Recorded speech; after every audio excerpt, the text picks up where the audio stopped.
என்ன விளையாட்டு!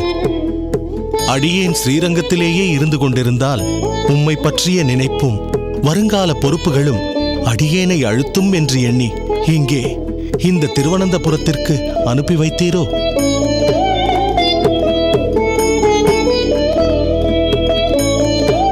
இருப்பினும் தாங்களும் என் ஆராதனைக்குரியவரன்றோ? தங்களை பிரிந்து வருவேனா? ஆனந்தமான லீலைகள் புரிபவர் தாங்கள்.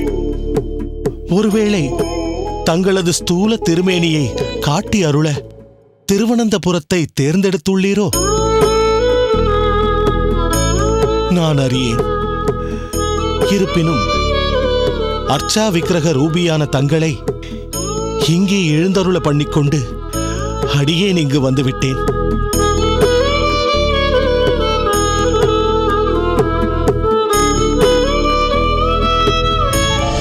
சுவாமி, திருவரங்க அரையர் தங்களை காண வந்திருக்கிறார். என்ன? திருவரங்க அரையரா? அடியேன் சுவாமி.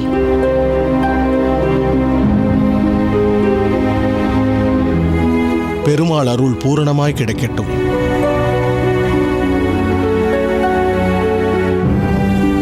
அரையரே, ஏன் இந்த திடீர் விஜயம்? உன்னை வரச் சொல்லி அடியேன் ஏதும் தகவல் அனுப்பவில்லையே? தாங்கள் வரச் சொல்லவில்லை, வரவேண்டிய சூழ்நிலை. அப்படி என்னப்பா அவசர சூழ்நிலை? உற்சவங்கள் ஏதும் நடத்த முடியாத நிலையா? அல்லது திருக்கோஷ்டி நம்பி யாரையாவது கடிந்து கொண்டு அது ஏதும் விபரீதமாக போய்விட்டதா?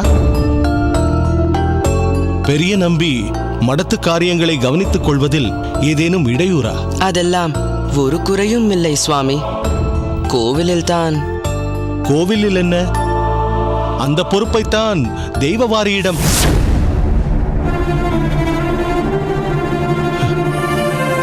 தெய்வவாரிக்கு என்ன?